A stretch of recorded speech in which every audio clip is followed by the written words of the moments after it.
Oke, Assalamualaikum warahmatullahi wabarakatuh. Waalaikumsalam warahmatullahi Oke, wabarakatuh. saya Anggrena, warga Purwakarta, dan bersama saya Kang Firman sebagai masyarakat umum. masyarakat umum. Oke, tapi jabatan di lingkungan sebagai apa, Om? Oh, banyak rangkap Jabatan. rangkap banyak. Ya. Salah satunya Om lah. Ah? Salah satunya lah, Om. Aduh, malu dong kalau disebutin. Nggak apa-apa, kita kan sharing-sharing dan kan ngobrol santai lah ya. Jadi kalau disebut banyak. Nah, Cuma ya ini amanat lah. Ya. Yang namanya amanat. Yang pertama mungkin saya di lingkungan itu sebagai ketua LPM desa. Terus ya juga sebagai ketua koperasi Desa Merah Putih yang kebetulan program pemerintah nih yang baru dibentuk.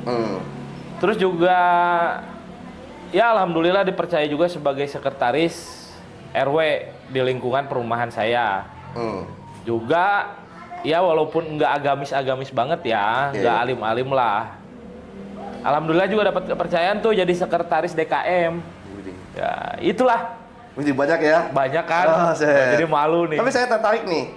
Kata-kata Purwakarta saat ini juga sedang mengalami ada transisi lah ya dari segi kepemimpinan, termasuk dari tingkat desa ataupun RW kemudian gitu.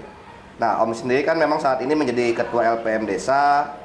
Nah, penting nggak sih sebenarnya Om pemilihan RW di tingkat desa-desa itu sebenarnya? Seberapa penting itu maksud Om saya itu?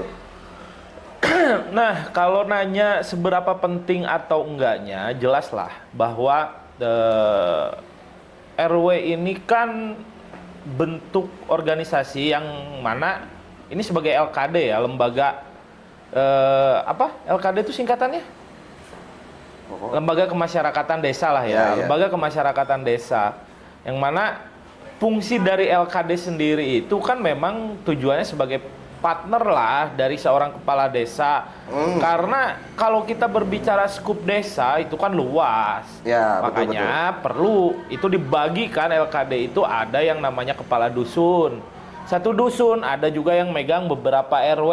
Ya. Nah, dari satu RW juga ada megang beberapa RT gitu. Masing-masing punya fungsi dan perannya lah. Jadi kalau bicara penting nggak penting sih ya tergantung konteks. Tergantung konteksnya. Ya sebagai pendamping ataupun partner dari seorang kepala desa ya menurut saya sih penting-penting aja. Nah, ada nggak sih regulasi khusus tentang pemilihan RW ini?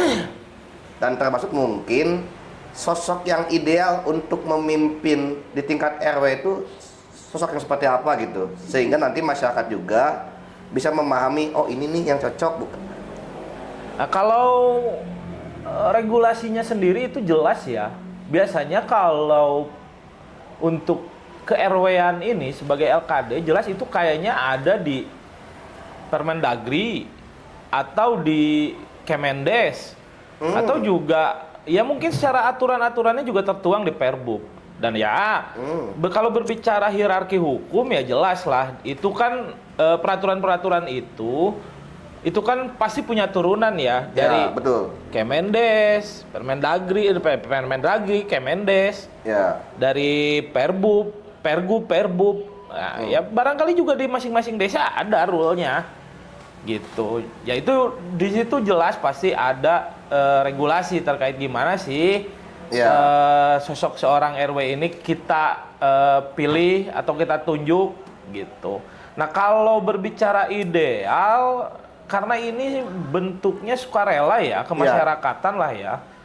Tentu yang jadi patokan itu yang penting yang bersangkutan mau dulu. Benar nggak? Dari individunya dulu ya, mau dari ya? individunya dulu. Betul. Karena ya kalau ngelihat regulasi penghasilannya kan nggak seberapa lah, sedangkan ngurus masyarakat ratusan gitu. Iya betul. Ya paling sekarang di Purwakarta gaji RW berapa sih? 700.000 kalau nggak salah. Per bulan itu. Iya per bulan. Itu pun kadang juga kan nombok. Iya dirapel. dirapel. Itu dirapel. Oh gitu. Iya. Nah, jadi ya yang penting kriteria utamanya itu yang jelas yang pertama dan utama itu dulu masuk dulu orangnya punya kemauan. Oh iya. Baru di situ ada regulasi-regulasi yang diatur oleh Permendagri, Kemendes ataupun Pergub dan Perbub yang mengatur regulasinya seperti apa, teknis dipilihnya seperti apa, apakah dipilih oleh masyarakat kah secara langsung, apakah bisa dengan sistem tunjuk gitu. Karena di beberapa wilayah desa juga ada yang ya udah ini tunjuk aja gitu. Oh, berarti boleh ya menggunakan pola untuk langsung tunjuk ya, karena menyesuaikan dengan adat atau kultur dari budaya masing-masing ya, Om? Iya, ya itu kan tadi saya bilang bahwa kalau berbicara dasar hukum, tentu hierarki hukum itu selalu ada turunannya ya. Ya, Hukum betul, yang paling tinggi itu kan nggak mungkin mengatur secara khusus. Betul. Nah, hukum yang secara khusus itu pasti ada di turunan-turunannya. Yang terakhir mungkin ada di Perdes. Nah, kalau di Perdes nggak ada, ya itu kan kita pakai hukum apa? Coba menurut Kang Angga, kita pakai hukum apa? Kalau di Perdes ternyata nggak mengatur. Ya mau ngomong pakai yang aturan di Perbub. Ya di Perbub kan, tapi tidak secara rinci mengatur. Tidak secara eksplisit ya. Makanya di situ ada yang namanya salah satu dasar hukum itu salah satunya adalah hukum kebiasaan. Oh iya. Nah, Karena sumber hukum di Indonesia itu menganut 5 ya. Iya. Pertama Salah satunya kan undang-undang, ya, kebiasaan, ya, doktrin, traktat, terus lagi apa ya? Jurisprudensi. Iya. Berarti kebiasaan itu masuk dalam kategori sebagai sumber hukum. Iya, kita bicaranya gini lah. Kenapa kita pakai kebiasaan masuk sebagai sumber hukum? Karena di masing-masing wilayah itu pasti punya adat, istiadat, dan juga kebiasaan yang berbeda-beda. Misalnya di desa ini yang biasa di desa A ya misalnya. Iya. Biasa pemilihan RW ya hanya tunjuk saja oleh kepala desanya. Kamu jadi RW, kamu jadi RW, kamu jadi RW. Itu sah-sah saja kalau memang tidak ada aturan yang secara khusus mengatur. Kita pakai hukum kebiasaan.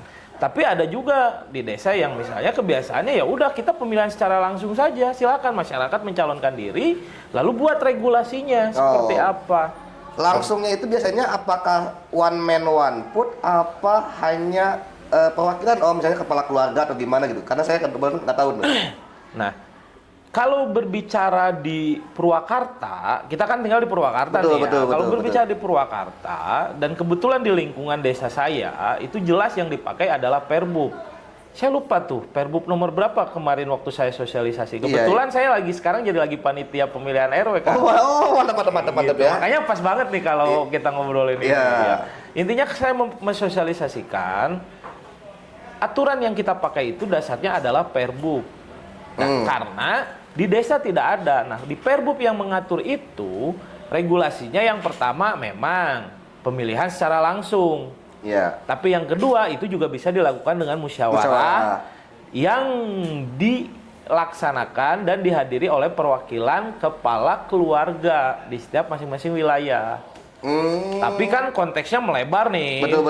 Waktu saya sosialisasi aja banyak kok yang pertanyaan kayak ini kan ada regulasi pemilihan langsung, kenapa harus musyawarah? Nah, di situ saya jawab tuh, ada rekan saya waktu itu nanya Di situ saya jawab.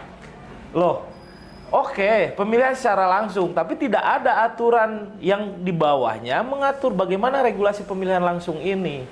Makanya kita masukkan juga di poin yang keduanya, di mana musyawarah dihadiri oleh perwakilan kepala keluarga. Oh iya, betul. Di lingkungan tempat saya tinggal yang hadir itu yang punya hak suara itu adalah kepala keluarga. Tapi dengan skema pemilihan langsung. Nah, musyawarah ini gimana? Musyawarah dipilih kalau nggak ada lawan, calonnya hanya satu. Itu musyawarah, aklamasi jadwalnya. Aklamasi ya. Tapi tetap dihadirinnya sama kepala keluarga. Artinya peraturan-peraturan seperti PKPU untuk pemilihan presiden sebagainya sebenarnya tidak terlalu berlaku lah ya untuk di tingkat RW ini ya Om ya? Ya kalau berbicara PKPU, saya rasa itu salah kaprah karena RW ini bukan produk pemilihan yang diambil oleh PKPU. Ya. Karena ini ada aturannya adalah Permendagri, jelas yang awalnya ada Permendagri. Jadi bukan produk pemilihan umum. Hanya memang regulasinya ada yang dipilih secara langsung atau musyawarah. Jadi gitu Kang Doplang. Jangan sampai salah kaprah kita Oke. Berarti ada hukum atau undang-undang. kesesatan berpikir lah ya, kalau menggunakan pola seperti itu ya. Iya. Oke, mantap. Pokoknya sukses lah buat desanya ya Om ya. Oke, siap. Terima kasih. Kang Oke, Goplang. siap. Senang Terima kasih Om. ngobrol. Siap. Assalamualaikum. Oke, terima kasih teman-teman. Hari ini kita sudah berbincang dengan Ketua LPM Desa Citalang ya. Ya. Purwakarta, Kecamatan Purwakarta. Terima kasih. Wassalamualaikum warahmatullahi wabarakatuh.